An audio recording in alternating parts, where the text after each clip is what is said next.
February 8, 1943. 4:12 a.m. Detroit Tank, Arsenal, River Rouge, Plant, Michigan. The design hall was a cathedral of steel and desperation. 40-foot ceilings lost in shadow. Windows frosted thick enough to block the street lamps outside. The kind of cold that made your joints ache and your breath hang in the air like accusations. Thaddeus Crane stood alone at the drafting table under the single light that still worked at this hour. 38 years old, lean in the way men get when they forget to eat, dark circles under his eyes that had been there so long they looked permanent. His hands stained with nicotine and blueprint ink rested flat on photographs that told a story no engineer wanted to see. Sherman tanks, his Sherman tanks, the ones he'd designed 3 years ago when the world still made sense. When American steel and American ingenuity seemed like enough to win any war. The photographs showed a different truth. Kasserine Pass, Tunisia. February 14th through 22nd, just 2 weeks ago. Shermans burning in the North African sun, turrets blown 20 feet from their hulls, hatches jammed shut with boys still inside. In one photograph, you could see crew members trying to escape. Trying. The camera had caught them mid-motion, turned to silhouettes by the flames consuming the tank around them. Crane had designed those death traps, signed his name to the blueprints, shook hands with generals who told him his work would save American lives. He'd believed them. He'd believed himself. The red telephone rang. Not the regular phone. The red one. The line that went straight to Washington. The line that only rang when someone important wanted something impossible. Crane stared at it for 3 rings. 4. On the 5th, he picked it up. No greeting. Just a voice he recognized from newsreels. Flat, Midwestern. The kind of voice that didn't waste words because it didn't have time. "This is General Dwight Eisenhower. Am I speaking with Thaddeus Crane?" Crane's throat went dry. "Yes, sir." "Good, I'm going to tell you something and you're going to listen without interrupting. We have a problem. German Tiger tanks. You've seen the intelligence reports." It wasn't a question, but Crane answered anyway. "Yes, sir." "Then you know what they're doing to our armor." Kasserine was a massacre. 183 Shermans destroyed, 4 Tigers lost, 4. Do you understand what that ratio means, Mr. Crane? It means the Germans have better tanks. It means American boys are dying in vehicles you designed because we don't have a weapon that can kill Tigers. Sicily invasion launches in 5 months.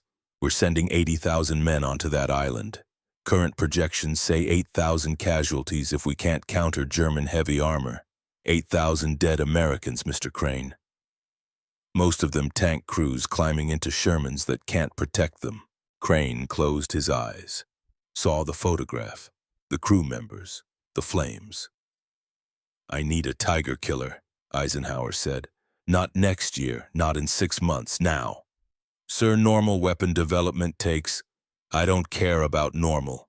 25 days, Mr. Crane. You have 25 days to design, prototype, and test a tank destroyer capable of killing Tigers at combat range. Can you do it?" The question hung in the frozen air of the design hall. Thaddeus Crane looked at the photographs on his table, looked at the empty drafting boards around him, looked at his hands and wondered if they could build redemption in 600 hours. "I don't know," he said. "Wrong answer, yes or no." "With respect, General, you're asking for something that's never been done. Designed to combat-ready deployment in 25 days. Violates every principle of—" "Mr. Crane, listen to me very carefully. Every day you spend telling me why it can't be done, 200 American boys die. Yes or no?"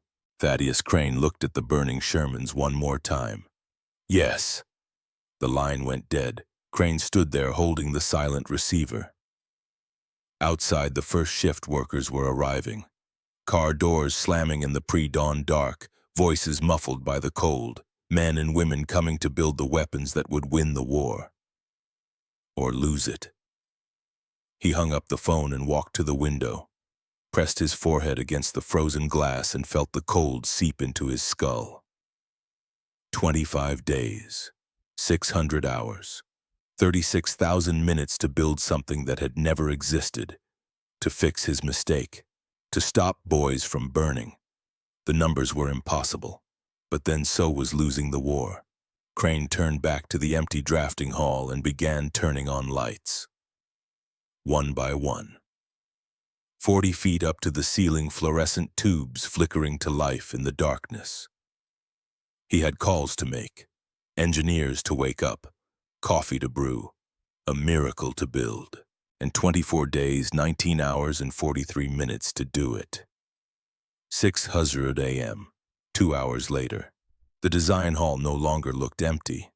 37 men filled the space, some at drafting tables, others standing because there weren't enough chairs, all of them looking at Crane like he'd lost his mind, which, to be fair, he might have. The oldest man in the room, Cornelius Vandermeer, everyone called him Dutch, stood with his arms crossed over his chest, 62 years old, white hair cut military short, left eye socket empty, covered by a leather patch he'd worn since 1918. 25 years building tanks, 25 years knowing exactly how long things took to do properly. "Run that by me again," Dutch said. "Slowly this time."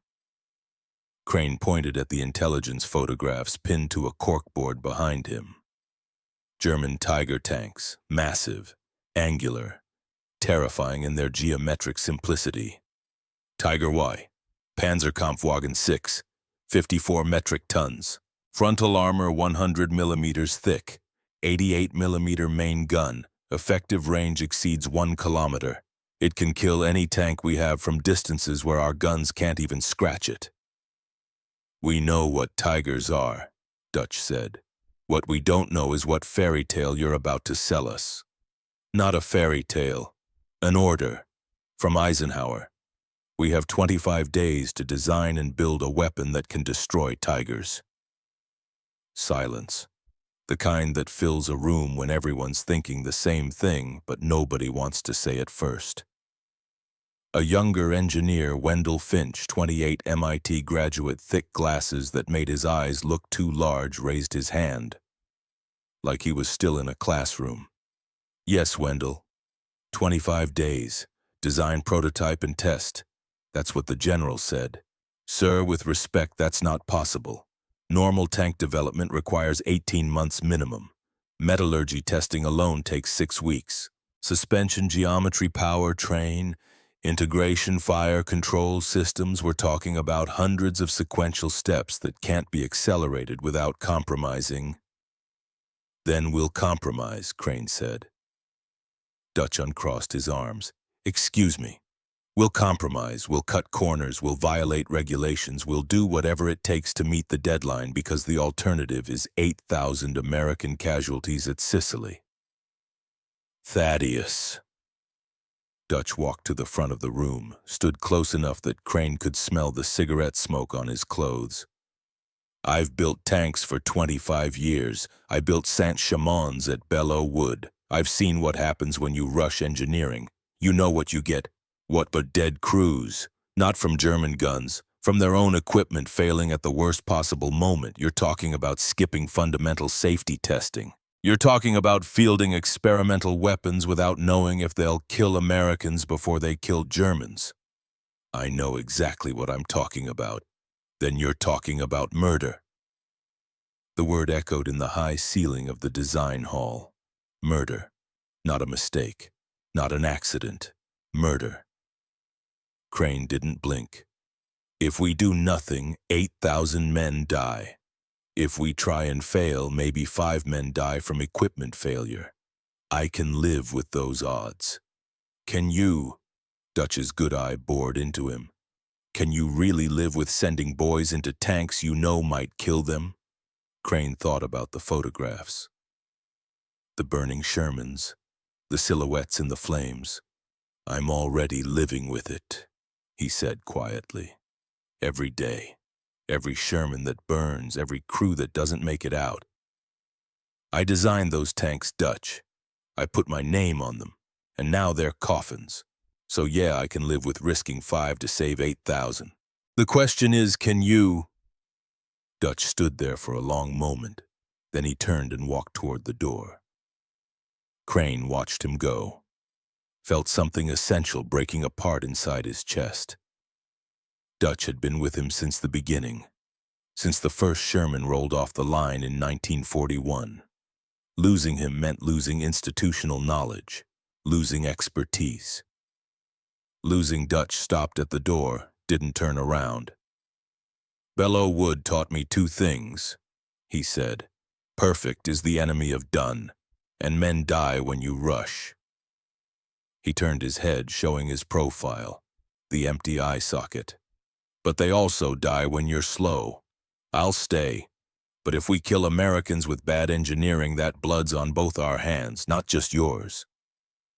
He didn't wait for an answer, just walked back to a drafting table and sat down.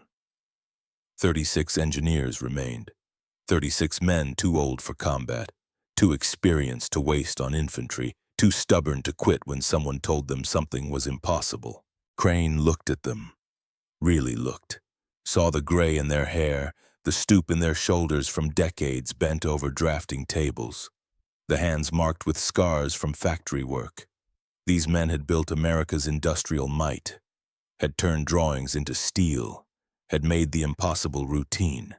If anyone could do this, it was them. All right, Crane said. Here's what we're going to do. He walked to a large chalkboard and began drawing. Not a detailed blueprint, just shapes, basic forms, the essence of an idea. Tigers have one weakness, the same weakness all German armor has. Their guns are better than ours.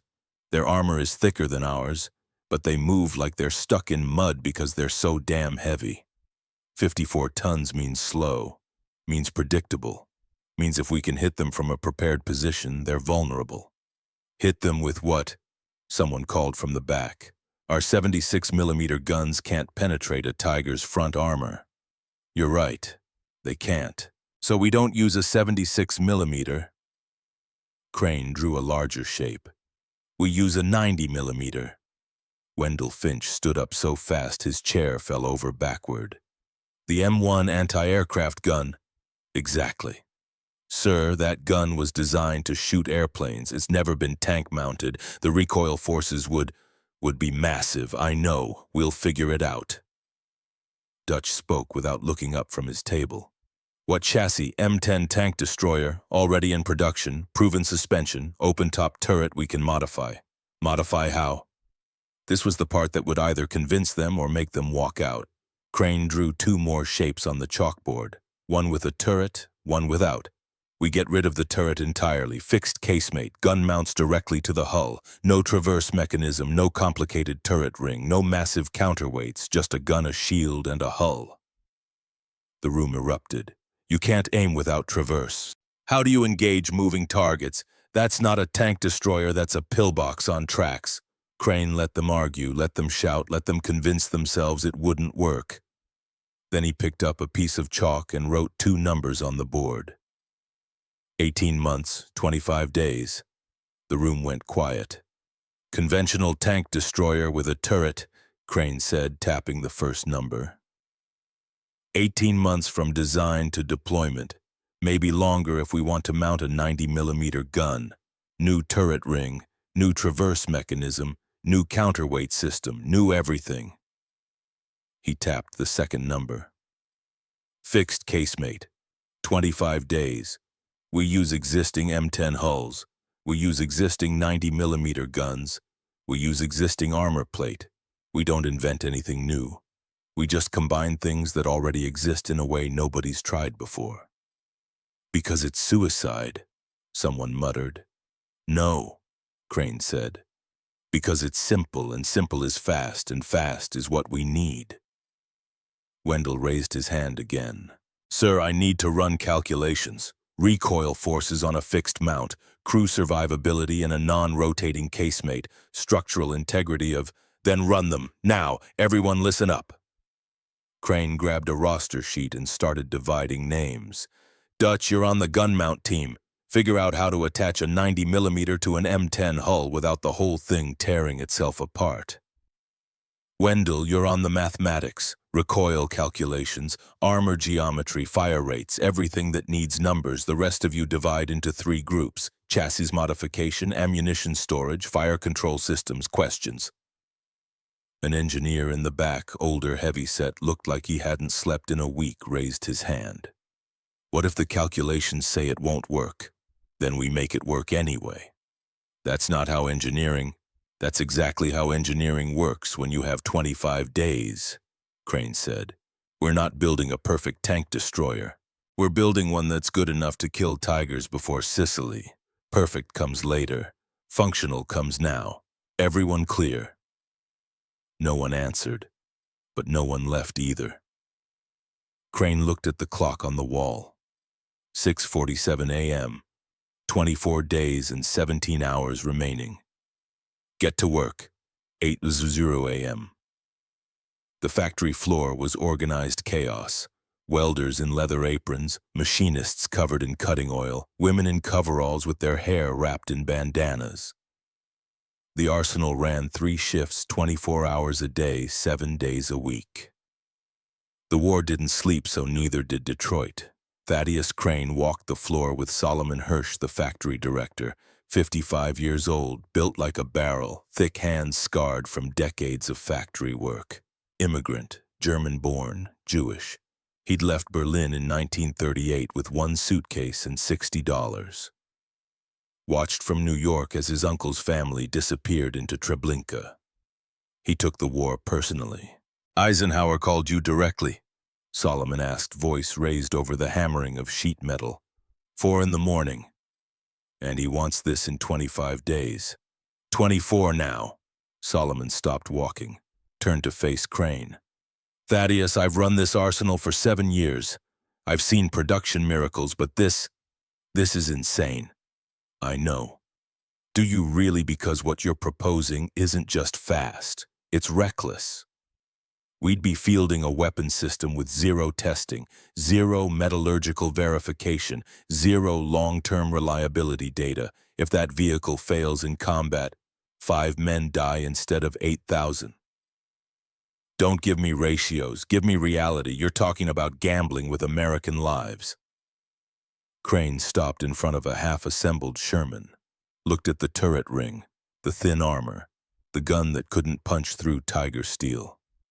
We're already gambling with American lives' soul. Every Sherman we build is a gamble that it'll be good enough, that the crew will be lucky enough, that they won't run into a tiger. But they are running into tigers, and they're dying. So yeah, I'm proposing we gamble, but at least this time we're betting on better odds. Solomon was quiet for a long moment. Around them the factory pounded and screeched and roared. The sound of American industry turning raw materials into weapons, into hope, into the difference between victory and defeat. What do you need? Solomon asked finally. Steel, 45 tons of armor grade, 3-inch plate minimum. Our monthly allocation is 8 tons. I know.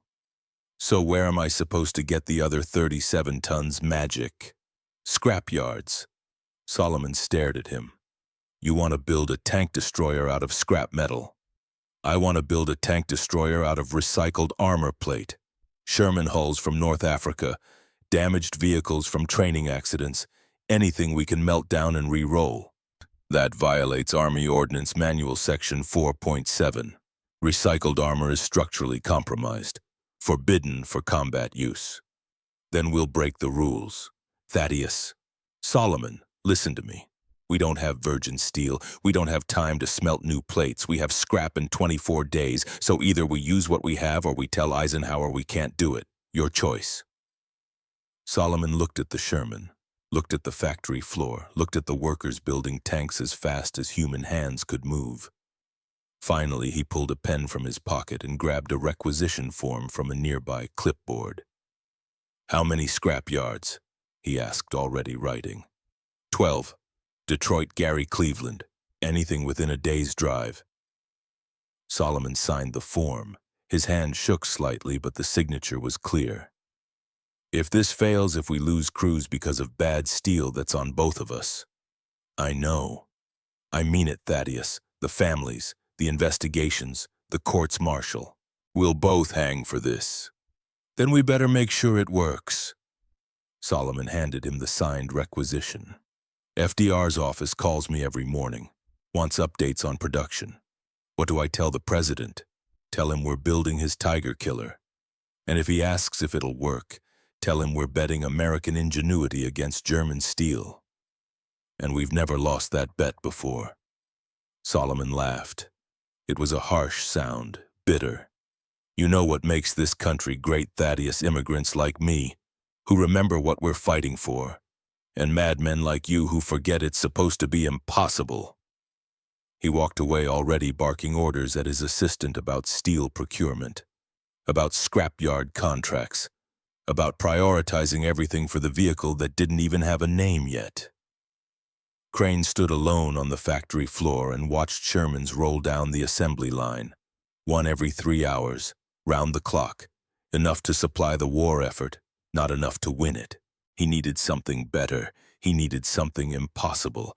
He needed 24 days to turn desperation into deliverance. February 10th, 1943, 2 days later.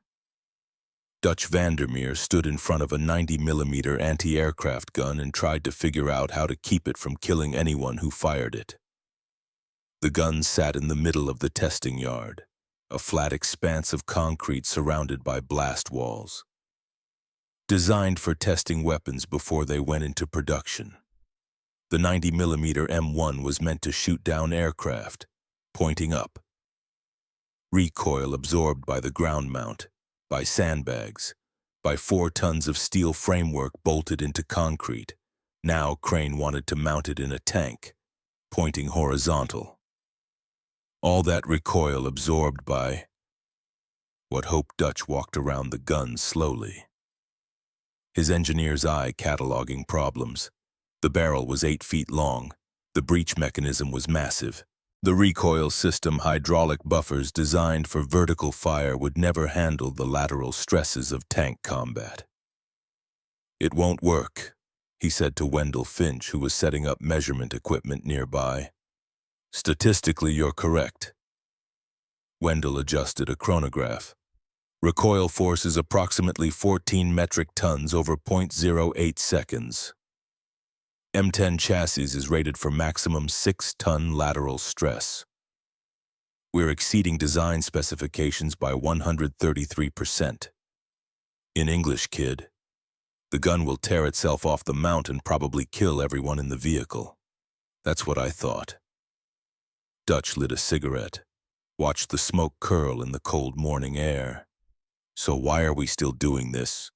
Because Mr. Crane says we have to. And if Crane told you to jump off a bridge? Wendell looked at him with those 2 large eyes behind the thick glasses. Sir, if jumping off a bridge would save 8,000 American soldiers, I'd ask how high the bridge was.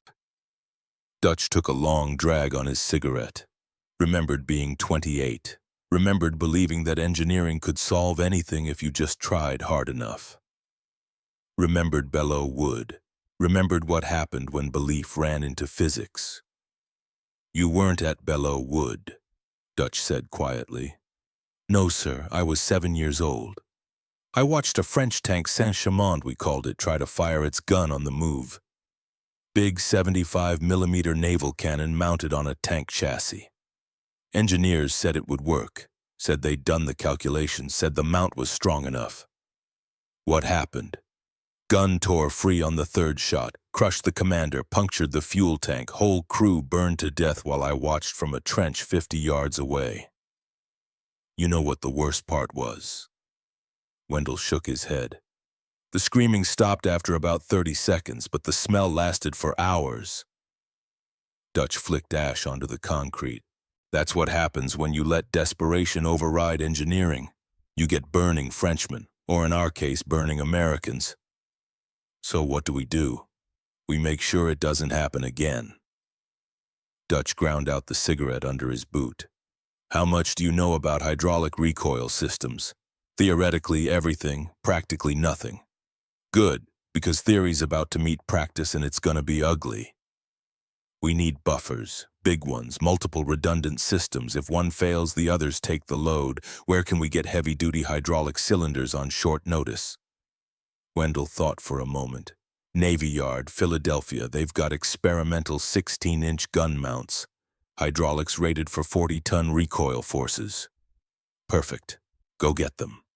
Sir, requisition protocols require 6 to 8 weeks for... I didn't say requisition, I said get them. You've got a car. Yes, but... Then drive to Philadelphia, find those buffers, bring them back. Don't ask permission. Don't fill out paperwork. Just get them here by tomorrow. Wendell stared at him. Sir, that's theft of military property. No, that's winning a war. Now get moving before I change my mind and go myself. Wendell grabbed his coat and ran. Dutch turned back to the 90mm gun, walked up to it, put his hand on the cold barrel. 25 years building tanks. 25 years making sure American boys had the best equipment human hands could create. Now Crane was asking him to field something that might kill the crew before it killed the enemy. He thought about those silhouettes in the burning Sherman photographs, thought about Kasserine Pass, thought about 8,000 projected casualties at Sicily. Sometimes you had to bet on desperate odds, because the alternative was certain death. Dutch pulled out a measuring tape and started taking dimensions. If they were going to do this, they were going to do it right, or as right as 22 days allowed. February 14th, 1943. 6 days into the deadline. The scrap steel arrived on flatbed trucks at 3 in the morning. 12 trucks, 48 tons of salvaged armor plate, Sherman hulls from North Africa, tank destroyers damaged in training accidents. Even some M3 Lee plates from early war vehicles that had been obsolete before they left the factory. Thaddeus Crane stood in the loading dock and watched workers unload the steel. Every piece was damaged, dented, burned, scarred from combat or accidents. This was the metal that had failed once. Now he was gambling it would hold a second time. Solomon appeared beside him, coffee cup steaming in his hand. Quality control looked at the first batch, found stress fractures in 40% of the plates. Weld integrity is questionable on another 30%. Metallurgy is all over the map. Some plates are high carbon, some low, some we can't even identify. Can we use it? According to regulations, no. According to Crane's School of Desperate Engineering, maybe. Maybe's better than nothing. Maybe gets people killed, Thaddeus. Crane watched a worker in a leather apron examine a Sherman glacis plate. The metal was scorched black. A hole the size of a dinner plate punched through the center. German 88mm.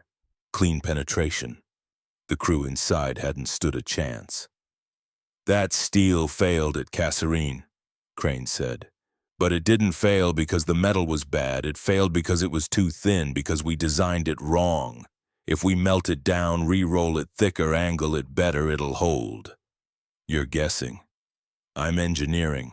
Same thing, different confidence level. Solomon sipped his coffee. You know what my uncle told me before I left Berlin? He said, Seoul, America's different. In Germany, we ask permission. In America, you ask forgiveness. I didn't understand what he meant then. I do now. We're not asking either. No, we're just building and hoping and praying we don't kill the boys we're trying to save. Solomon finished his coffee and set the empty cup on a crate. River Rouge blast furnaces are ready. We can smelt the first batch by dawn. How thick do you want the new plates? 3 inches minimum. 4 if we can manage it. 4-inch armor plate on an M10 chassis. You'll overload the suspension. Then we'll reinforce the suspension. With what time, we've got 19 days left. So we work faster. Solomon laughed that bitter laugh again. You're either the bravest man I've ever met or the craziest. I haven't decided which. Can't it be both? In your case, probably. Solomon pulled out a pocket watch, checked the time. Smelting starts in 4 hours. I've got 200 workers on the furnace detail. They'll run continuous shifts until we've processed all 48 tons. 3 days, maybe 4. Then rolling, then cutting, then welding. If everything goes perfect, which it won't, we'll have armor plates ready by the 20th. That's 12 days from now. Math checks out. We'll have 7 days to assemble the vehicle and test it. Again, math checks out, though I'd like to point out that assemble and test in 7 days is still completely insane.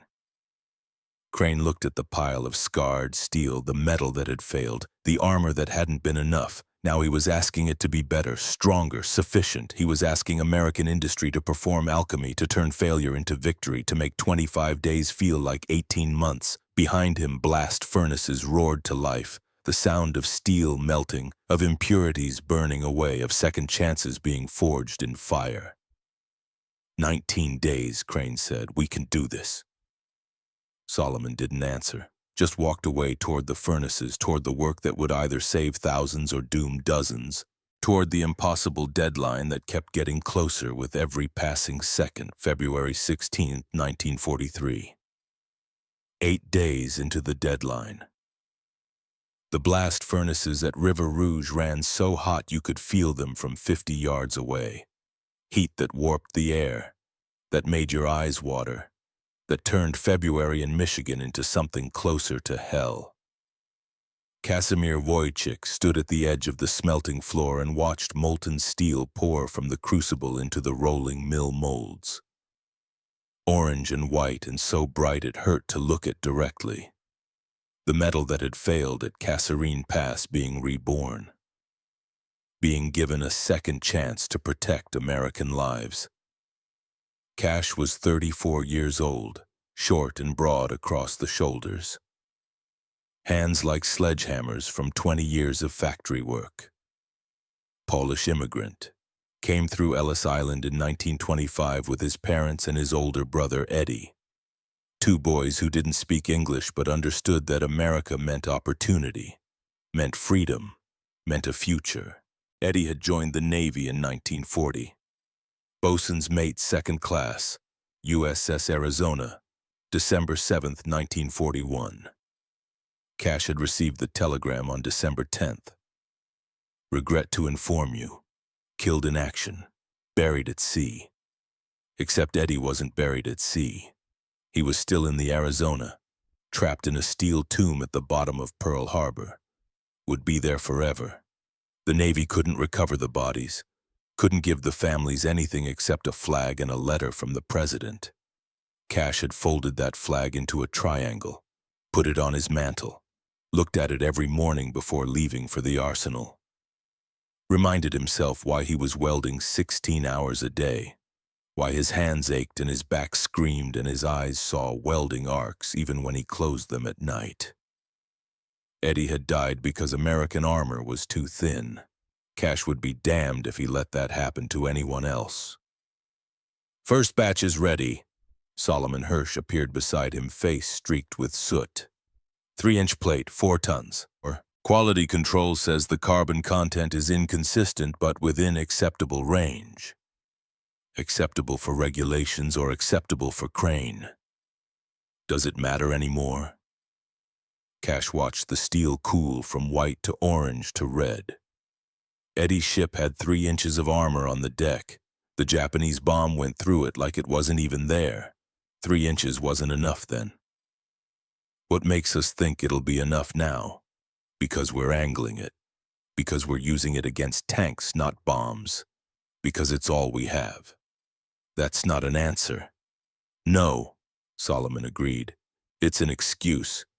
But it's the best excuse we've got with 17 days left.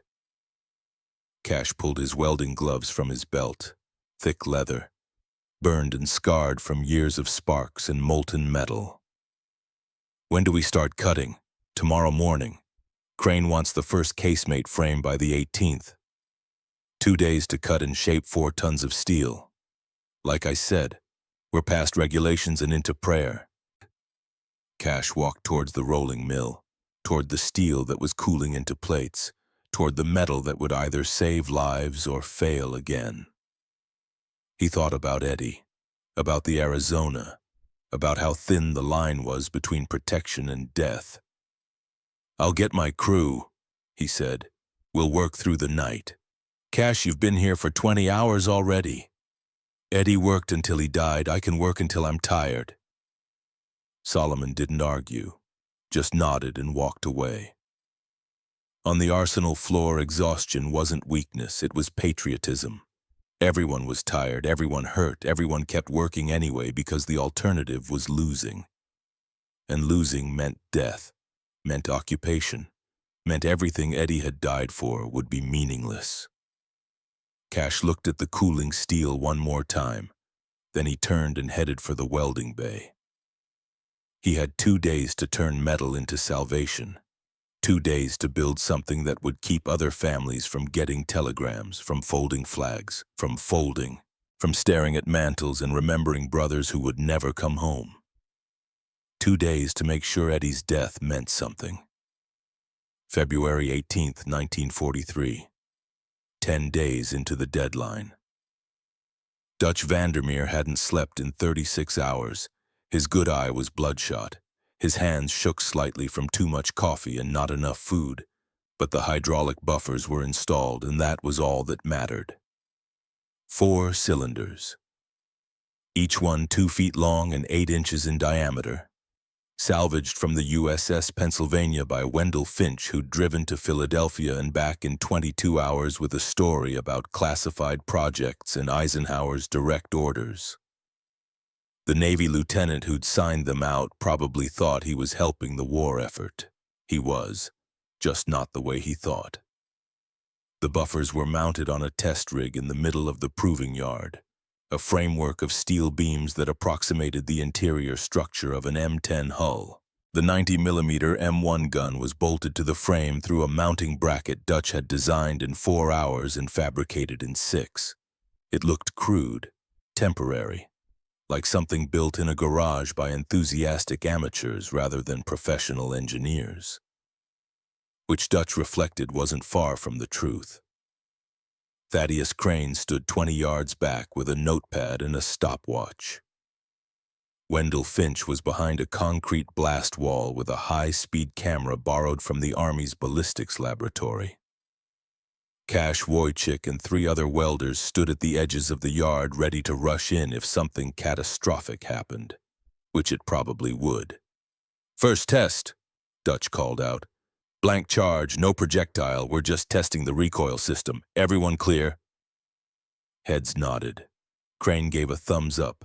Dutch climbed into the test rig, sat in what would be the gunner's position. Looked through improvised sights at a target painted on the far blast wall. His hands found the firing mechanism, a simple lever that would trigger the firing pin. He thought about Belleau Wood, about the French Saint-Chamond, about the sound of metal tearing and men screaming. Then he pulled the lever. The world turned into noise and violence. The 90mm fired with a sound that was less a bang and more a physical blow to the chest. Dutch felt the concussion wave hit him even through the hearing protection. The test rig rocked backward on its frame. The hydraulic buffers screamed. High-pitched metal stress that set Dutch's teeth on edge. Then silence. Dutch opened his eyes. He was still alive. The test rig was still standing. The gun was still attached to the mount. He climbed out on shaking legs. Crane was already running forward with his notepad. "Recoil distance, maximum displacement. Time to return to battery. Give me numbers, Dutch. Give me a second to make sure I'm not dead first." But he was already walking around the test rig, already checking the mounting bolts, already running his hands over the hydraulic cylinders, looking for cracks or leaks or any sign that the system had failed. Nothing. The cylinders had compressed under load, the mounting bracket had flexed slightly, but everything had held. Wendell emerged from behind the blast wall with the high-speed camera. "Sir, the footage shows 0.87 seconds from firing to full battery return. Recoil distance was 18 inches. Hydraulic pressure peaked at 4,000 psi but stayed within system tolerances."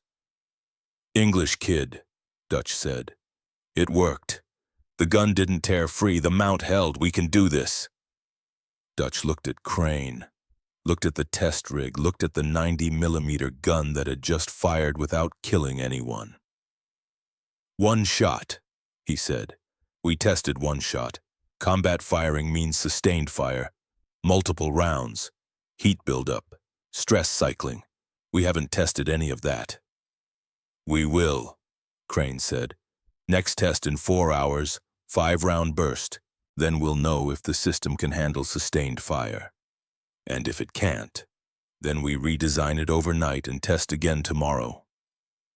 Dutch wanted to argue, wanted to say they needed more time, more testing, more verification that they weren't building a death trap. But he looked at Crane's face and saw the same exhaustion he felt himself. Saw the same desperation, the same knowledge that 17 days wasn't enough time, but it was all the time they had. 4 hours, Dutch agreed. But Crane, if this thing fails during sustained fire, we're back to square one, and we don't have time for square one. Then it better not fail. Dutch walked away toward the workshop, toward the coffee that barely kept him conscious, toward the calculations that needed checking and rechecking because one mistake would kill people. Behind him, the test rig stood Slint in the proving yard, the gun that might save thousands or doom dozens. The engineering miracle or the engineering disaster. 4 hours would tell them which. February 20th, 1943, 12 days into the deadline. The sustained fire test began at 2 in the afternoon. Clear sky. Temperature 18 degrees, wind from the northwest at 12 miles per hour. Dutch insisted on recording every environmental condition. Said it mattered for the data analysis. Crane thought it was just Dutch's way of pretending they had time for proper methodology. The test rig had been reinforced, thicker mounting brackets, a 6th hydraulic buffer added for redundancy. Wendell had calculated stress loads for 5 rapid-fire rounds and declared it theoretically possible with a failure probability of 12%. 12% chance the gun would tear free and kill everyone nearby. Dutch took his position at the gunner's seat. Cash and his welding crew stood ready with fire extinguishers. Solomon had come out from his office to watch. Even workers from the main production floor had gathered at the edges of the proving yard. Word had spread through the arsenal. This was the moment. This was the test that would determine if Crane's impossible deadline was engineering genius or suicidal madness. 5 rounds, Dutch called out. Standard combat firing sequence, 10-second intervals on my mark. He loaded the first round, checked the sights, took a breath that didn't shake nearly as much as he expected. Firing! The first shot was the same violence as before, recoil, noise, the hydraulic buffers screaming. But the rig held. Dutch loaded the second round, his hands moved automatically, decades of training. Muscle memory that didn't care about fear or doubt or the 12% failure probability. Firing. Second shot. The recoil felt stronger this time, or maybe Dutch was just more aware of it. The mounting bracket was vibrating, a high-frequency oscillation that wasn't supposed to be there, but the rig held. Third round. Firing. The crack was audible even over the gun blast. A sharp metallic snap that made Dutch's blood go cold. Something had broken, something critical, but the gun was still attached. The buffers were still functioning. He loaded the fourth round because stopping now would invalidate the test and they didn't have time to run it again. Firing! Smoke was coming from somewhere. Dutch couldn't see the source, but he could smell it. Burning metal. Overheated hydraulic fluid. Something cooking under stress. 1 round left, 1 more shot, and they'd know if the system could survive combat firing rates. He loaded the 5th round, aimed, pulled the trigger. The explosion was different this time. Louder. Accompanied by a sound like tearing fabric. The test rig tilted, not much. Maybe 5 degrees, but 5 degrees meant structural failure. Meant something had given way under the accumulated stress. Dutch bailed out of the gunner's seat, hit the concrete and rolled. came up 20 feet away with his heart hammering and his hands shaking and his lungs trying to remember how to breathe. The test rig was still standing. Tilted, yes. Smoking, yes. But standing. Crane ran forward with his stopwatch and notepad like he hadn't just watched Dutch nearly die. 5 rounds in 48 seconds, all systems nominal until round 5. What broke? Dutch stood up slowly, checked himself for injuries. Nothing. Lucky. He walked back to the rig and crawled underneath, found the problem immediately. Mounting bolt, he said. Lower left position, sheared clean through, stress fracture from repeated shock loading. Can we fix it? Can we fix a fundamental design flaw in 12 days? Sure. If we're okay with killing crews. Dutch, don't. Dutch crawled out from under the rig, stood face to face with Crane. Don't tell me we'll make it work. Don't tell me we'll fix it in time. That bolt was rated for 15 tons of shear stress. It failed at 13. You know what that means. It means we need stronger bolts. It means our calculations were wrong. It means we're operating beyond safe parameters. It means if we field this weapon, we're gambling with American lives based on guesses and prayers. Crane didn't flinch. We're gambling anyway. Every Sherman we send to Sicily is a gamble. Every tank crew that climbs in knowing they can't penetrate a Tiger. We're already risking lives, Dutch. I'm just trying to give them better odds. By building something we know is flawed. By building something that's good enough to win. Perfect's the enemy of done. Remember, you taught me that. Dutch looked at the test rig, at the smoke still rising from overheated components, at the sheared bolt that had nearly killed him. He thought about Belleau Wood, about the French tank that had failed because desperate men had rushed engineering, about the screaming that had lasted 30 seconds but haunted him for 25 years. Then he thought about the photographs in Crane's office, the burning Shermans, the silhouettes in the flames, the boys who were dying right now because American armor wasn't good enough. Double the bolts, Dutch said finally. Every mounting point, redundant systems for every critical component. If one fails, the others take the load and we test again tomorrow. Full 10-round burst. If it fails, we redesign from scratch. We don't have time to redesign from scratch. Then it better not fail. Crane smiled, actually smiled. You're starting to sound like me. God help us both. Dutch walked away toward the workshop, toward the bolt specifications that needed recalculating, toward the mounting brackets that needed reinforcing, toward another sleepless night of making something impossible, barely possible. Behind him, workers were already swarming the test rig, already removing the broken bolt, already welding reinforcement plates. The arsenal didn't stop, couldn't stop. The deadline was coming whether they were ready or not. 13 days to build a miracle or a disaster.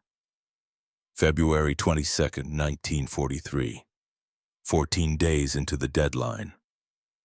The armor plates arrived from the rolling mill at dawn. 3-inch hardened steel, cut into sections that would form the casemate, the fixed fighting compartment that would replace the M10's open-top turret. Cash Wojcik stood in the welding bay and looked at the pieces laid out on the concrete floor. 12 separate plates, each one weighing 400 pounds, each one needing to be welded into a structure that would protect 5 men from 88mm German guns while housing a 90mm cannon that wanted to tear itself free from its mounting. No pressure. His welding crew stood behind him, 3 women and 2 old men. Betty was 22, husband fighting in the Pacific. Dorothy was 34, 2 kids at home with her mother.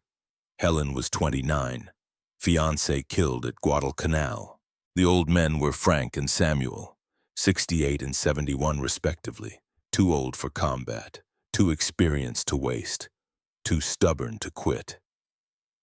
All right, Cash said. This is it. This is what we've been preparing for. These plates need to form a watertight, airtight, shell-proof box. Every weld needs to be perfect. Every joint needs to hold, because if we fail, the crew inside dies. Everyone understand? Heads nodded. Betty picked up her welding helmet. How long do we have? Crane wants the casemate assembled by tomorrow night. That's 36 hours for 12 plates. 400-pound plates that need to be positioned, aligned, tacked, and fully welded. That's insane, Samuel said. His voice was rough from decades of cigarettes and factory air. Proper welding procedure requires cooling time between passes, stress relief heat treatment, ultrasonic inspection for hidden defects. We're talking about weeks of work, not days. Weeks gets 8,000 Americans killed at Sicily. Days gives them a chance. Days gives us garbage welds that fail under combat stress. Cash walked to Samuel, stood close. The old man was 6 inches taller, but Cash had the intensity that came from remembering telegrams and folded flags and brothers who never came home. My brother died on the Arizona because the armor wasn't thick enough. The welds were fine. The steel was fine, but it wasn't enough. Now we have a chance to build something that is enough. So yeah, we're going to cut corners, we're going to skip steps, we're going to violate every procedure in the manual, and if we're lucky, we'll save thousands of lives. If we're unlucky, we'll kill 5. I can live with those odds. Can you? Samuel looked at him for a long moment. Then he picked up his welding helmet. Where do we start? Bottom plate. We build from the foundation up. Frank Samuel, you're on positioning. Betty Dorothy Helen, you're on tack welds. I'll handle the final passes. Questions? No one answered. They just put on their helmets and picked up their tools and walked toward the steel plates that would either become salvation or disaster. Cash watched them work, watched the women struggle with 400-pound plates using overhead cranes and prayer. Watched the old men check alignment with levels and measuring tapes and eyes that had been reading dimensions since before Cash was born. This was American industry. Not perfect, not pretty, but determined, relentless. Built on the backs of people who understood that freedom wasn't free and wars weren't won by quitting when things got hard. He pulled down his own welding helmet, struck an arc, watched the electrode melt into the joint between 2 plates. Watched the molten metal flow and cool and bond. Watched steel become structure. Watched impossible become merely improbable. 36 hours to build a box that would save lives. Cash had built harder things with less time and worse materials. He'd build this one too. February 24th, 1943, 16 days into the deadline. Thaddeus Crane stood in front of the partially assembled vehicle and tried to remember why he'd thought this was possible. The M10 hull sat on blocks in the assembly bay. The original turret had been removed. In its place, the casemate was taking shape. Cash's crew had worked 72 hours straight. The bottom and side plates were welded. The front glacis was being positioned. The mounting for the 90mm gun was installed but not yet connected to the recoil system. It looked like something built in a shed by drunk amateurs, which was not the impression Crane wanted to convey to the Pentagon observers who were arriving tomorrow. Solomon appeared beside him with coffee. It'll look better when it's painted. It'll look like a death trap when it's painted. Probably because it is a death trap. But it's our death trap, and it's the best death trap we've got with 9 days left. Crane took the coffee, sipped, burned his tongue, didn't care. Washington's sending General Marshall tomorrow. He wants to see progress before we go to Aberdeen for testing. If he sees this, he'll cancel the whole program. Then we make sure he doesn't see this. We show him the test rig. We show him the calculations. We show him the armor plates and the gun mount and all the components that make it look like we know what we're doing. But not the actual vehicle. Not until it looks less like a salvage project and more like a weapons system. 9 days, Saul.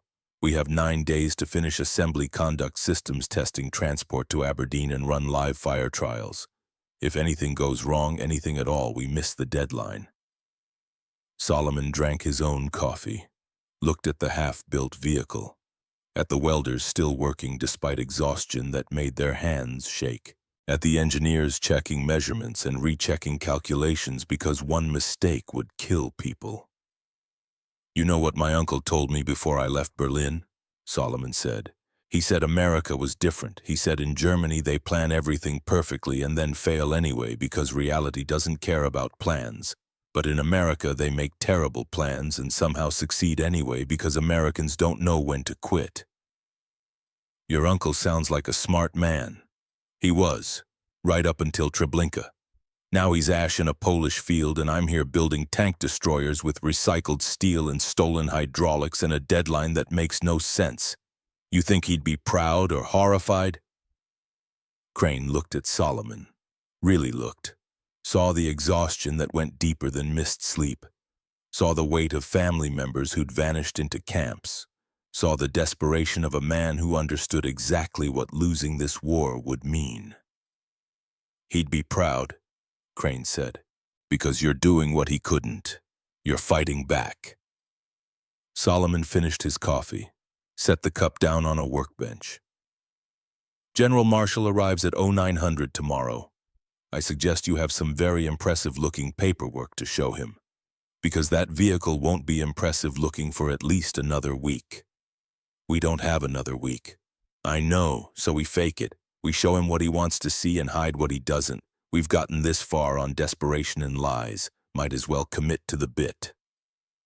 Solomon walked away toward his office, toward the telephone that would connect him to Washington, toward the reports that made impossible sound merely difficult. Crane turned back to the vehicle, to the casemate that looked like a box made by children, to the gun that wanted to tear itself free, to the deadline that was coming whether they were ready or not. 9 days. He'd built careers on less time with worse materials. He'd build this miracle too, or die trying. February 25th, 1943, 17 days into the deadline. General George Marshall arrived at 0900 exactly. Not a minute early, not a minute late. The kind of punctuality that made you understand why he ran the entire United States Army. He was shorter than Crane expected, 62 years old but looked older. The kind of tired that came from fighting a war on two fronts with insufficient resources and too many casualties. He wore his uniform like armor. Every button perfect, every crease exact. A man who believed in discipline and order and the kind of systematic planning that Crane's project was violating at every turn. Solomon met him at the factory entrance with the kind of formal courtesy that made Crane realize the factory director knew how to play politics better than anyone had given him credit for. "General Marshall, welcome to Detroit Tank Arsenal. We're honored to have you." Marshall didn't waste time with pleasantries. "Where's the vehicle?" "The prototype is currently in final assembly, but we have comprehensive documentation and testing data to show you. If you'll follow me to the design hall." "I didn't drive from Washington to look at paperwork. Show me the vehicle." Solomon glanced at Crane, a look that said this was about to go very badly. Crane took a breath and stepped forward. "General, the vehicle is not currently in a presentable state. Assembly is ongoing and, Mr. Crane, I've been fighting wars since before you were born. I know what half-finished equipment looks like. Show me the vehicle or I'm canceling this program and sending you to Tunisia as an infantry private." It was not an idle threat. Crane led Marshall to the assembly bay, to the M10 hull with its welded casemate that looked like a metal box attached by hope, to the 90mm gun that wasn't yet mounted, to the interior that was still exposed wiring and unpainted steel. Marshall stood silent for 30 seconds. Then he walked around the vehicle, climbed onto the hull, looked inside the casemate, examined the gun mount, checked the armor thickness with a measuring tape he pulled from his pocket. Finally, he climbed down and turned to Crane. "This is what you're building with 25 days and Army resources." "Yes, sir." "It looks like scrap metal welded by blind men." "Yes, sir." "And you think this will kill tigers?" "I know it will, sir." "How?" "Because it has to." Marshall stared at him, Then unexpectedly he laughed, a short bark of sound that didn't contain much humor but held something like respect. I've seen a lot of desperate solutions in this war, Crane. A lot of engineers promising miracles with insufficient time and impossible requirements. Most of them fail. Most of them get people killed. What makes you different? Crane thought about the photographs, the burning Shermans, the silhouettes in the flames, the 8,000 projected casualties if they failed. I'm not different, sir. I'm just desperate enough to try anyway. Marshall nodded slowly. How many days until Aberdeen testing? 8 days, sir. March 3rd. We'll transport the completed vehicle for live fire trials. And if it fails, then I'll request transfer to Tunisia. Infantry private, like you said. I don't make idle threats, Crane. Neither do I, sir. Marshall looked at the vehicle one more time, at the crude welds, the exposed components, the weapon system that looked nothing like the polished products the Army usually fielded. 8 days, he said. Don't disappoint me. He left without another word. Just climbed into his staff car and drove away. Left Crane and Solomon standing in the assembly bay with the vehicle that looked like failure but just might become victory. Well, Solomon said, that went better than expected. He threatened to send me to combat as a private. Like I said, better than expected. He could have canceled the program. Crane looked at the vehicle. 8 days to turn scrap metal into salvation. 8 days to prove that desperate men could build miracles when given no other choice. He'd faced worse odds. Probably. Maybe. He hoped. February 28, 1943. 20 days into the deadline. The vehicle was complete at 3 in the morning. Not painted, not pretty, but complete. Dutch Vandermeer stood back and looked at what they'd built. The M10 hull sat lower than standard because of the weight, 4-inch armor plate on the front glacis instead of the Regulation 3. The casemate rose from the hull like a steel fortress, angular, brutal, designed not for elegance but for one purpose, keeping 5 men alive while they killed tigers. The 90mm gun protruded from the front like an accusation. 8 feet of barrel, hydraulic buffers visible through maintenance hatches, mounting brackets reinforced with enough steel to build a small car. It didn't look like any tank destroyer in the Army manual. It looked like something built in a factory by desperate men who'd run out of time and options and decided to build it anyway. Cash Wojcik climbed down from the casemate where he'd been installing the full ventilation panel. His hands were wrapped in bandages from burns sustained during the marathon welding sessions. His eyes were bloodshot. He moved like a man 20 years older than 34. Interior welds are complete, Cash said. Hydraulic lines are connected. Electrical systems are functional. Ammunition racks are installed. It's done. It's never done, Dutch said. It's just out of time. Same thing in a war. Dutch walked around the vehicle one more time, checking, always checking, looking for the flaw that would kill someone, the mistake that would turn this from salvation into disaster. He'd found 17 problems during assembly, 17 things that violated specifications or exceeded safety margins or just plain didn't work the way the calculations said they should. They'd fixed 12. The other 5 they'd decided to live with because there was no time left for perfect, only time for good enough. Dutch hated good enough. 25 years building tanks had taught him that good enough got people killed. But perfect took time they didn't have, so good enough would have to do. We need to name it, Cash said. Name what? The vehicle. Every weapon system has a designation. What's this one called? Dutch thought about it. Thought about the 20 days of hell that had gone into building this thing. The sleepless nights, the violated regulations, the corners cut and risks taken. Old grudge, he said finally. What? That's what we're settling. Old grudges, against the Germans for killing our boys, against the Tigers for making our armor obsolete, against time for never being enough. Old grudge. Cash smiled. Actually smiled. First time Dutch had seen that in 3 weeks. Old grudge it is. They stood in silence and looked at the vehicle. At Old Grudge. At the weapon that would either validate 20 days of desperate engineering or prove that you couldn't cheat physics no matter how hard you tried. Behind them, Thaddeus Crane entered the assembly bay. He stopped when he saw the vehicle, stood frozen for 10 seconds. Then he walked forward slowly, ran his hand along the armor plate. The welds, the gun barrel, his hand was shaking. "We did it," he said quietly. "We actually did it." "Did what?" Dutch asked.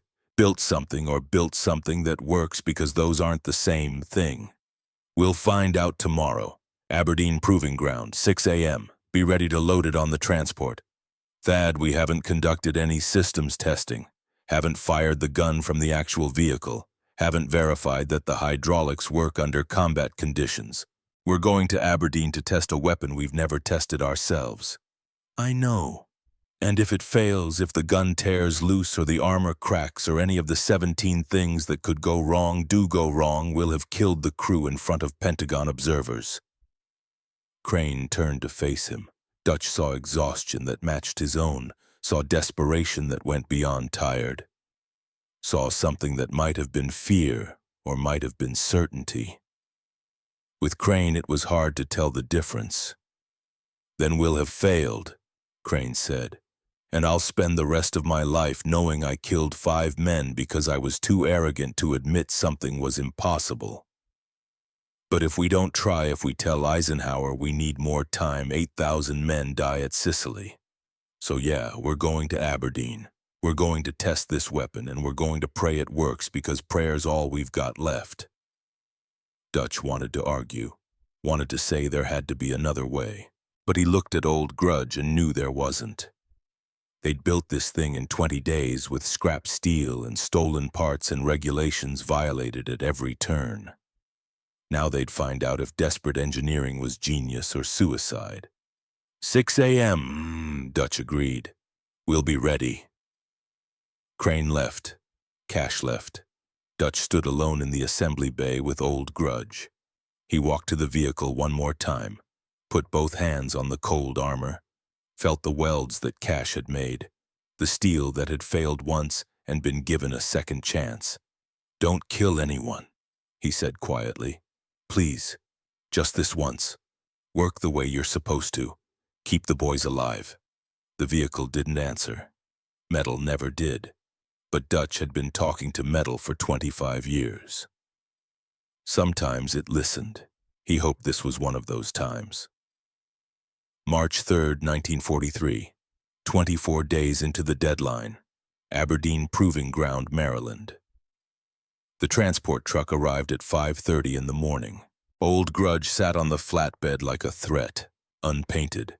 The welds still showing grinder marks, the armor plates not quite flush at the joints. It looked exactly like what it was. Something built too fast by people who'd run out of time. The proving ground was empty except for the test crew and the observers. General Dwight Eisenhower stood 50 yards from the firing line. Next to him, General George Marshall. Behind them, 18 Army Ordnance officers, 2 photographers from Life magazine, a stenographer to record every detail for the after-action report. The test crew was ready. Clayton Brennan as driver, 45 years old, missing 2 fingers on his left hand from frostbite at Kasserine Pass. He'd volunteered because he wanted revenge on the Tigers that had destroyed his unit. Harlan Shaw as gunner, 40 years old. Walked with a permanent limp from Guadalcanal. Said he'd spent 6 months in a hospital bed thinking about how to kill Germans, and this was his chance. Wendell Finch as loader, 28 years old.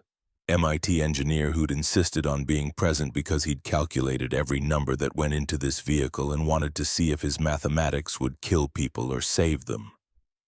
And Thaddeus Crane as commander. Because you didn't send men into danger you weren't willing to face yourself. Dutch stood outside the vehicle with Solomon, both of them silent, both of them knowing that the next hour would determine if 24 days had been enough. Eisenhower walked over. Up close, he looked tired. The kind of tired that came from planning an invasion of Sicily with insufficient intelligence and too many variables, the kind of tired that made desperate gambles look like reasonable options. "Mr. Crane, this is the vehicle you built in 24 days. "Yes, sir." "It looks like scrap metal." "It is scrap metal, sir. Recycled Sherman armor, melted down and re-rolled. We couldn't get virgin steel fast enough. And you think this will kill tigers? I know it will, or I'm about to die finding out." Eisenhower studied him for a moment. Then he smiled, a thin smile that didn't reach his eyes but held something like approval. "I've sent a lot of men to die in this war, Crane. Most of them don't get a choice about it. The fact that you're choosing says something, I'm not sure what, but something." He walked back to the observation area, left Crane standing beside Old Grudge with his hand on the cold armor and his mind running through 17 things that could go catastrophically wrong. Crane climbed into the commander's position. The casemate interior was cramped, 5 men in a space designed for 4. The 90mm gun breech dominated the center. Hydraulic lines ran along the walls. Ammunition racks were welded to the sides. It smelled like fresh paint and welding flux and fear. Clay took his position in the driver's seat, Harlan at the gunner's station, Wendell at the loader's position with his hands already shaking. The kid was terrified, they all were. "First target is 100 meters, Crane said over the intercom. "Panzer IV frontal armor plate, 80 millimeters, standard German medium tank. Harlan, this is your shot. Take your time, make it count." "Yes, sir." Clay started the engine. The M10's power plant roared to life. 500 horsepower. The whole vehicle shook. Through the narrow vision port, Crane could see the target. A steel plate mounted on a wooden frame. The kind of armor that protected thousands of German tanks across North Africa and Russia.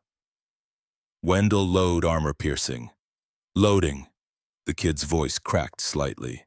He wrestled a 90mm round from the rack, 45 pounds of steel and explosives, shoved it into the breech, locked it, loaded. "Harlan, fire when ready." "Ready." A pause. 3 seconds that felt like 3 hours. "Firing." The world inside the casemate turned into violence. The 90mm fired and the entire vehicle rocked backward. The hydraulic buffers screamed. The sound was so loud that Crane's hearing protection might as well have been paper. The muzzle flash lit up the interior like a camera bulb. Smoke filled the compartment. The smell of burnt propellant made his eyes water. But the vehicle was still intact. The gun was still attached. Nobody was dead. Clay coughed. "Jesus Christ!" "Status check," Crane said. His own voice sounded distant, muffled. His ears were ringing despite the protection. "Everyone alive." "Alive," Harlan confirmed. "Target hit. Clean penetration." Crane looked through the vision port. The steel plate had a hole punched through it, 14 inches wide. The edges peeled back like flower petals. At 100 meters, the 90mm had gone through German armor with energy to spare. "Second target," Crane said. 300 meters. Tiger Eye frontal armor, 100 millimeters at 30-degree angle. Wendell, reload. The kid moved automatically, ejected the spent casing, loaded another round. His hands weren't shaking anymore.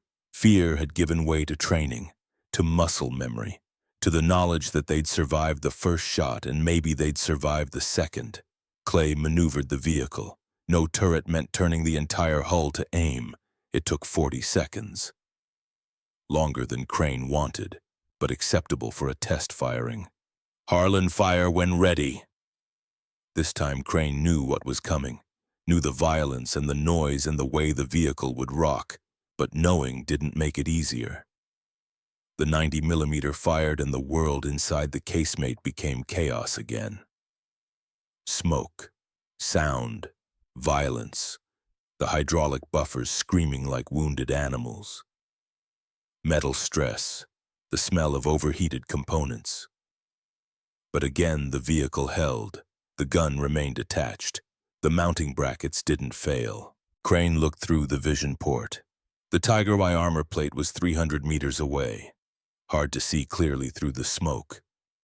But there was a hole, smaller than the first target, maybe 8 inches, but penetration was penetration. The 90mm had defeated armor that was supposed to be invincible. Outside he could hear shouting, excited voices, Pentagon observers who'd expected failure and were seeing success. Eisenhower would be smiling. Marshall would be calculating production numbers. The photographers would be documenting the moment when American engineering answered German steel. But Crane wasn't thinking about any of that.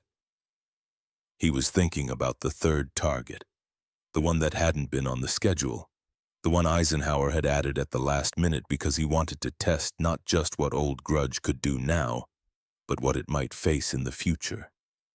Third target, Crane said. 500 meters, Tiger II frontal armor, 150 millimeters. This is beyond test parameters. The gun might fail, the mounting might tear free. If anyone wants out, now's the time. Nobody moved. Nobody spoke. They'd come this far. They'd survived 24 days of impossible deadlines and violated regulations. They weren't quitting now. Wendell, load tungsten penetrator. Harlan, you'll need to compensate for distance. Wind is northwest at 12 miles per hour. Temperature 18 degrees. Clay, get us into position. The vehicle turned. 43 seconds this time.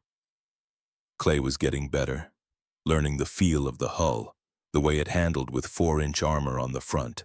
The target was barely visible at 500 meters, a dark rectangle against the gray Maryland sky. The armor was thick enough to stop anything the Allies currently fielded, thick enough that intelligence said it was impenetrable, that Tigers II would be invincible when they entered service. Crane looked at the armor specifications one more time.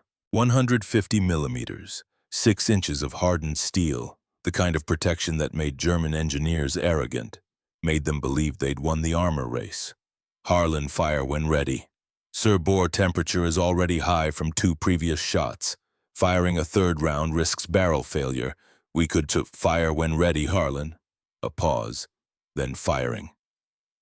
The 90mm fired for the third time, and the world inside the casemate went beyond chaos into something approaching apocalypse. The recoil was worse, the hydraulic buffers screaming higher, something metal tearing somewhere, a sound like fabric ripping but made of steel. The vehicle tilted. 5 degrees, maybe more.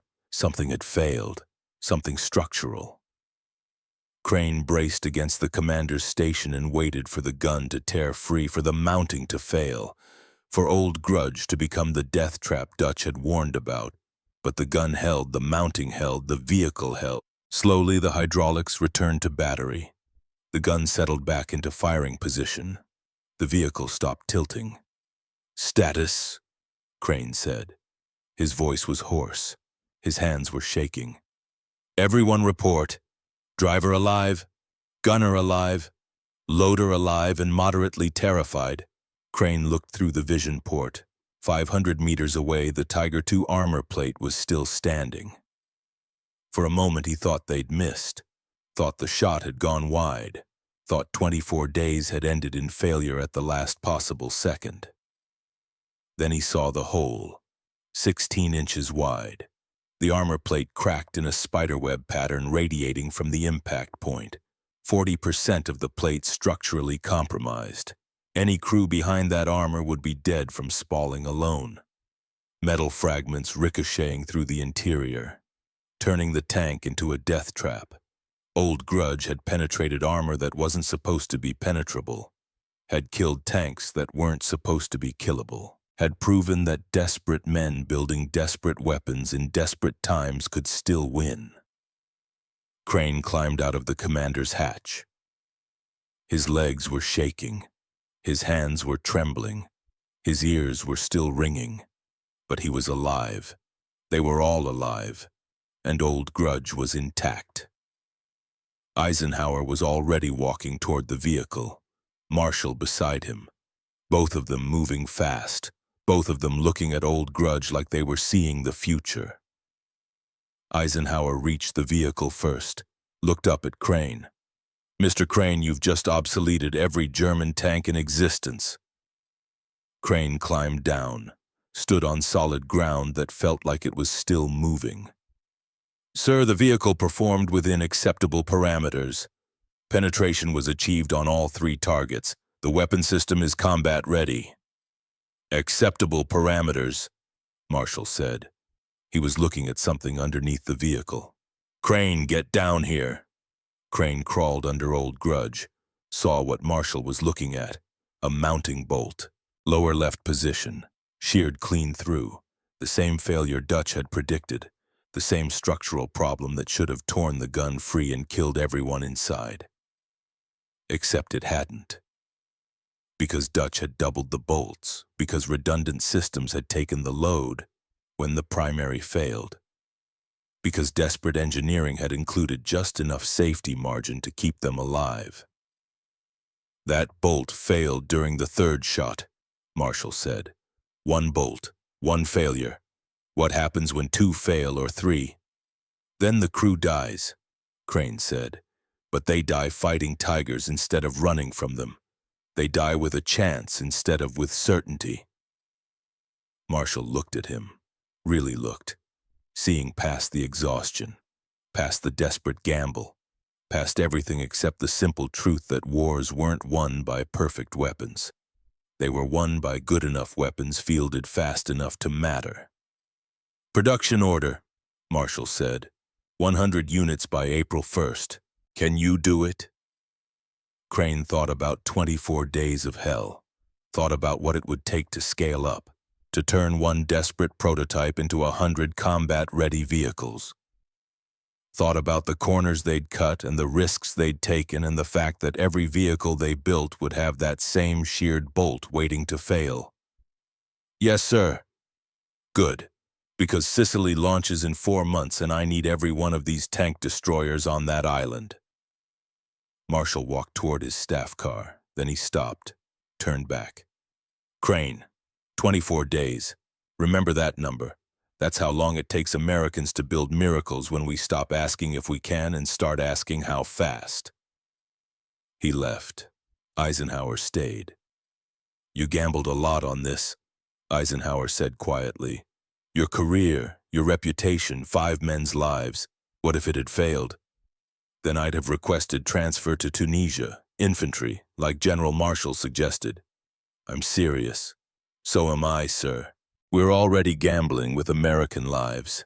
Every day, every battle, every decision about what equipment to field and what tactics to use. I'm just trying to change the odds.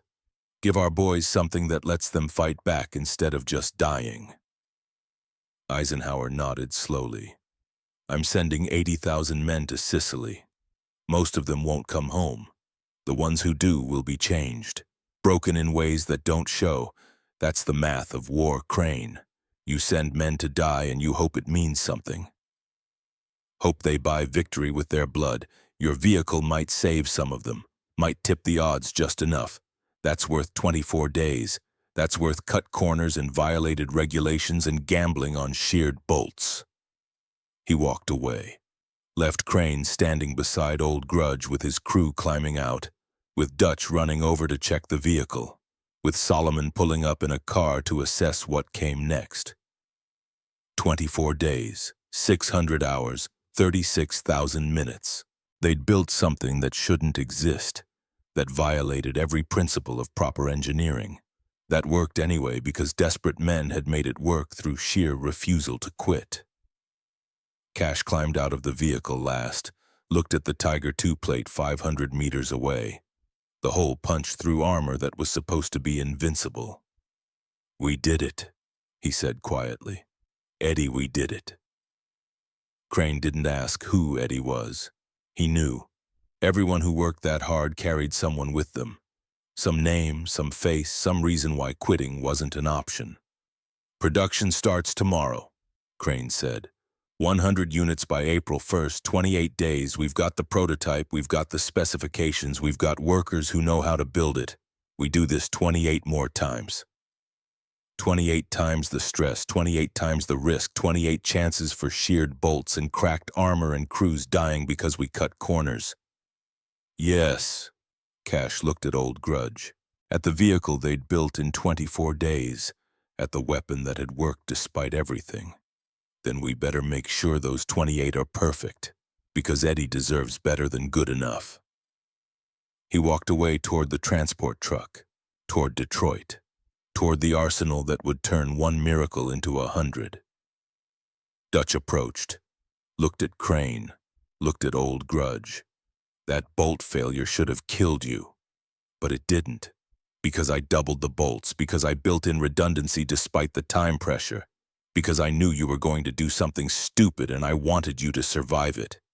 Thank you. Don't thank me. Just promise me something.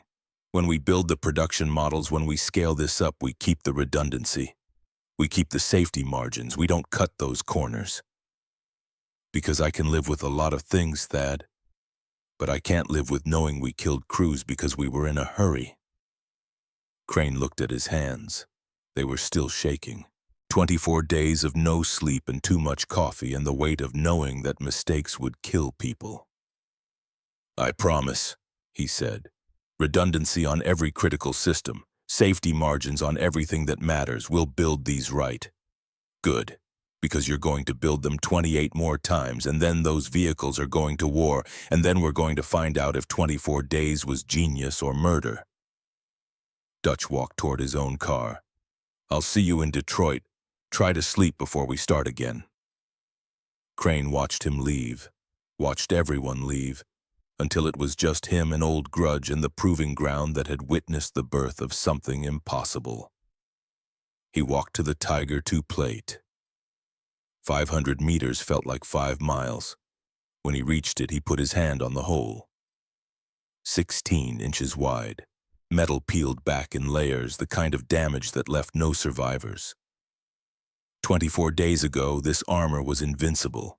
Now it was scrap metal with a hole in it, because desperate men had refused to accept invincibility, had built something better, had changed the odds just enough to matter. Crane pulled a piece of chalk from his pocket, wrote on the armor plate 3 words: "Built in 24 days." Then he walked back to Old Grudge, climbed into the commander's position one more time, sat in the cramped casemate that smelled like gunpowder and sweat, and something that might have been hope. They'd done it, against every reasonable expectation, against physics and time and regulations. They'd built a Tiger killer in 24 days, now they had to build 99 more in 28. Crane closed his eyes, felt the exhaustion that went deeper than bone, felt the weight of knowing what came next. Felt the fear that had been waiting in the background for 24 days finally catching up. But he also felt something else, something that had been missing since Kasserine Pass. Since the photographs of burning Shermans. Since the moment he'd realized his designs were killing the boys he was trying to protect. He felt like maybe, just maybe, he'd finally built something that would bring them home alive. July 10, 1943. 3 months after the last Crane left Detroit, Gela Beachhead, Sicily, 2:00 a.m. The Mediterranean was black as oil. No moon, cloud cover thick enough to hide the invasion fleet until the last possible moment. 80,000 American and British troops approaching the southern coast of Sicily, the largest amphibious operation in history. The first step toward liberating Europe. Lieutenant Beauregard Thorne stood in the commander's hatch of his M10A1E2 and watched the landing craft hit the beaches. He was 29 years old, West Point class of 1938, Alabama accent thick as molasses. He'd survived Kasserine Pass with 1 Sherman out of 12 in his company. watched 11 crews burn while he ran because his tank had thrown a track and couldn't move. He'd volunteered for Sicily because he wanted to see if Crane's tank destroyer could do what the Shermans couldn't. Could face tigers and win. Could bring crews home alive. His crew was ready. Clay Brennan in the driver's seat, the same Clay who'd driven Old Grudge at Aberdeen. Missing 2 fingers, but the best driver Bo had ever seen.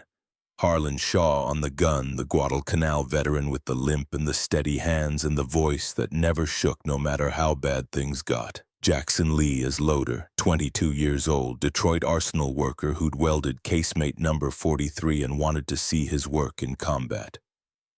16 cranes had landed with the 2nd Armored Division. 16 vehicles that looked like scrap metal but carried 90mm guns that could kill anything Germany fielded.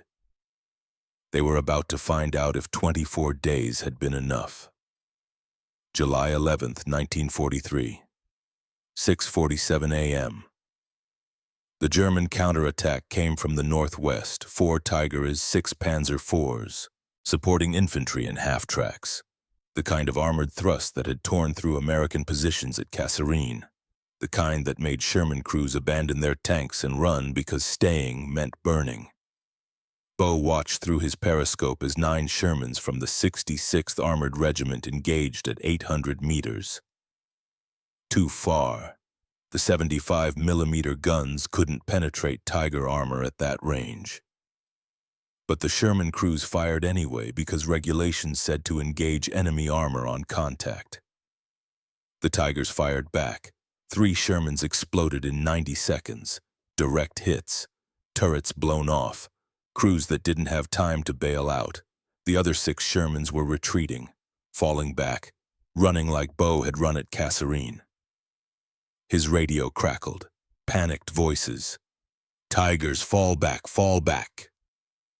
Bo keyed his mic, spoke to the other crane commander 200 yards to his right. "Lieutenant Kowalski, you seeing this?" "I see it, Bo. Orders, hold position.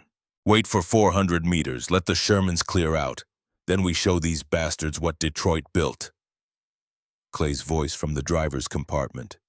"Bo, we staying?" "We're staying, Clay. Get us hull down behind that ridge. I want the glacis angled 30 degrees. Make the armor work." The crane moved. Slow. Heavy. Nothing like a Sherman, but it didn't need to be fast. It just needed to be in position when the Tigers came. 6:54 a.m. The Tigers advanced. Confident. No return fire from the retreating Shermans. The German commanders probably thought they'd broken another American armored unit. Probably thought this would be another Kasserine. Another massacre. They were 450 meters away when Bo gave the order. "Harlan, target left Tiger. Glacis plate. Fire when ready." "Roger." Harlan's voice was calm. Southern drawl. Like he was ordering breakfast instead of preparing to kill a 54-ton tank. "I see him." 3 seconds. The world held its breath. Firing! The 90mm fired and the inside of the crane became violence. Recoil, noise, hydraulic buffers screaming. Smoke. The smell of burnt propellant.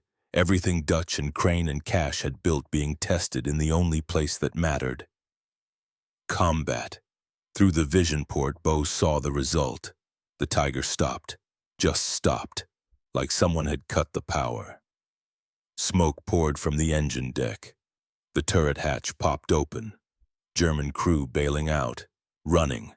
The Tiger's glacis plate had a hole punched clean through it.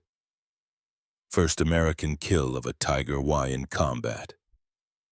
Bo felt something break loose in his chest. Something that had been tight since Kasserine. Since watching his crews burn. Since running when he should have stayed and fought. "Target destroyed," Harlan said, still calm. "Second Tiger advancing. Range 400 meters. Jackson, reload." "Reloading." The kid moved fast, ejected the spent casing, loaded another 90mm round. 47 seconds. Too slow for training. Fast enough for combat. The second Tiger fired. An 88mm shell hit the crane's glacis plate. The impact sounded like a church bell struck by a sledgehammer. The whole vehicle rang. Bo felt the shock through his boots, through his hands on the commander's station. But the armor held, 4-inch recycled steel from failed Shermans. Melted down, re-rolled, angled properly, it held. "We're hit," Clay said, "but we're alive." "Then let's make sure they're not," Bo said. "Harlan target, second Tiger, fire." The 90mm spoke again, 90 seconds after the first shot. The second Tiger took the round in the side as it tried to maneuver the thinner armor, the vulnerable point. Harlan had waited for it, picked his shot. The Tiger exploded, not just penetrated, exploded, ammunition cooking off, turret lifting from the hull, the kind of catastrophic kill that left no survivors. 7:04 a.m. The remaining 2 Tigers retreated, actually retreated, fell back behind the Panzer IVs, German armor running from American guns for the first time in the war. Lieutenant Kowalski's crane engaged the Panzer IVs. 4 destroyed in 6 minutes. 2 retreated with the Tigers. The battle ended at 7:11 a.m. 19 minutes of combat. 2 cranes, 0 losses, 6 German tanks destroyed, 2 Tigers and 4 Panzers running. Bo climbed out of the commander's hatch, stood on the hull of his crane, looked at the battlefield, at the burning Tigers, at the German crews who'd abandoned their invincible armor because American engineering had made it obsolete. Clay emerged from the driver's hatch, looked at the dent in the glasses where the 88 had hit. Ran his hand over it. The armor had held, not even cracked, just dented. "Eddie would have liked this," he said quietly. Bo didn't ask who Eddie was. Everyone carried someone, some name, some reason to fight. Harlan climbed out. Harlan climbed, lit a cigarette, hands steady. "Bo, how many Tigers you think we killed today?" 2 confirmed, 2 retreated, call it 2 and 2 assists. "Good start." Harlan exhaled smoke. "How many more we got to kill before Sicily's done? However many Germany sends. Then let's get back to it." They climbed back into the crane, back to the cramped casemate that smelled like gunpowder and sweat and victory. Back to the war that would determine if 24 days had saved thousands or just delayed the inevitable. But for now, for this moment, they'd proven something. Proven that American workers building desperate weapons in impossible time could still beat German engineering, could still win.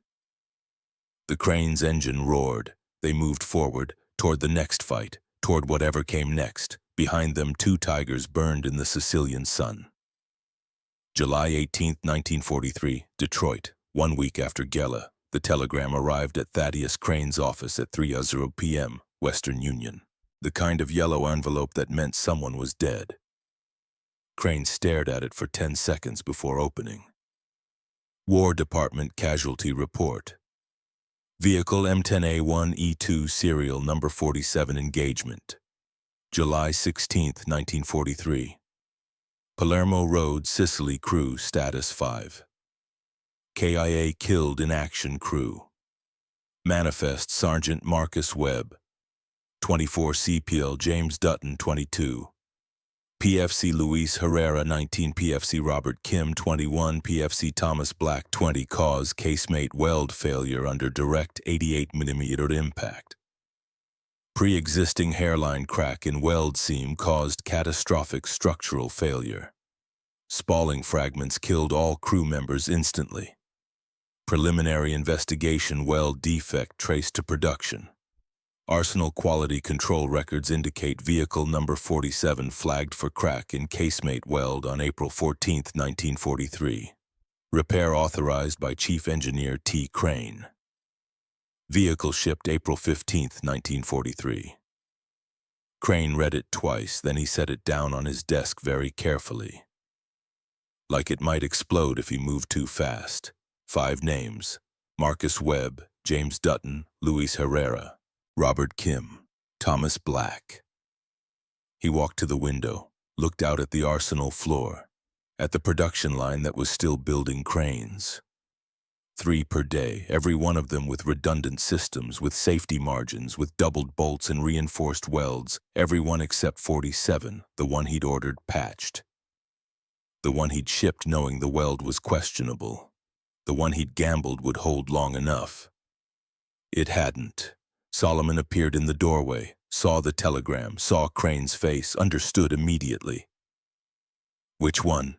Solomon asked quietly. 47, the cracked weld. "How many, Sim? 5.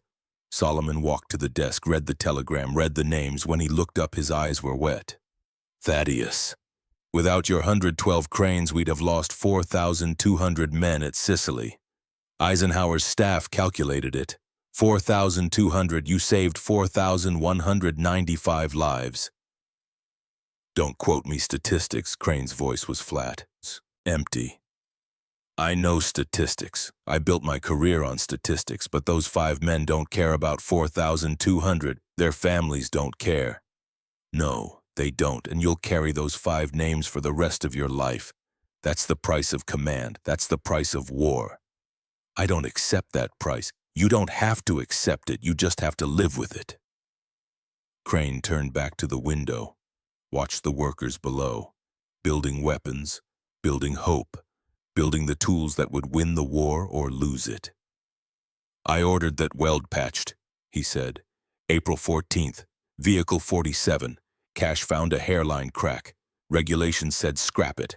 I said patch it and ship it, because we needed every vehicle. Because 8 days wasn't enough time to rebuild.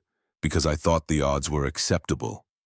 They were acceptable. 4,195 to 5. Tell that to Marcus Webb's mother. Tell that to Luis Herrera's wife. Tell them their son, their husband died because I thought the odds were acceptable." Solomon didn't answer. There was no answer. Just the weight of knowing that command meant choosing who lived and who died. Meant carrying names. Meant living with decisions that saved thousands but killed 5. Crane picked up the telegram, folded it, put it in his desk drawer. Next to the photographs of burning Shermans. Next to the letter from Eisenhower thanking him for the cranes that had changed the battle at Sicily. 5 names. He'd carry them until the day he died. April 15th, 1943. 43 days after the deadline began, the production line at Detroit Tank Arsenal ran 24 hours a day, 112 vehicles completed, Old Grudge and 111 siblings. Each one built faster than the last, each one incorporating lessons learned, each one carrying redundant systems and safety margins and the desperate hope that they'd be enough. The vehicles had an official designation now. M10A1, E2, experimental 90mm variant, but everyone called them cranes. After the man who'd built the impossible in 24 days. Thaddeus Crane stood on the factory floor and watched the last vehicle roll off the line. Number 112. Painted olive drab, vision ports installed, hydraulic systems tested, electrical systems verified, ready for combat. Solomon appeared beside him. 112 vehicles in 6 weeks, that's 3 per day. Do you know what that means? It means we beat the deadline. It means we changed how America builds weapons. Sequential development is over. Concurrent engineering is the future. Your 24-day miracle just became doctrine. Crane thought about sheared bolts, about recycled steel, about corners cut and risks taken, about the 5 men who would die when vehicle number 47's cracked weld failed under combat stress. He didn't know about vehicle 47 yet. That telegram wouldn't arrive until July. But he'd know. He'd carry those 5 names for the rest of his life. It's not a miracle, Saul. It's a gamble, and gamblers always lose eventually. But not today. Today we built 112 tank destroyers that can kill tigers. Today we changed the odds at Sicily. Today we saved lives. Today, Crane agreed.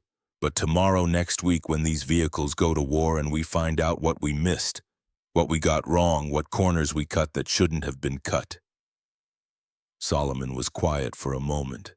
Then he put his hand on Crane's shoulder. then we'll live with it. Because that's what engineers do in wartime. We build the best we can with the time we have, and we hope it's enough, and we carry the weight when it isn't.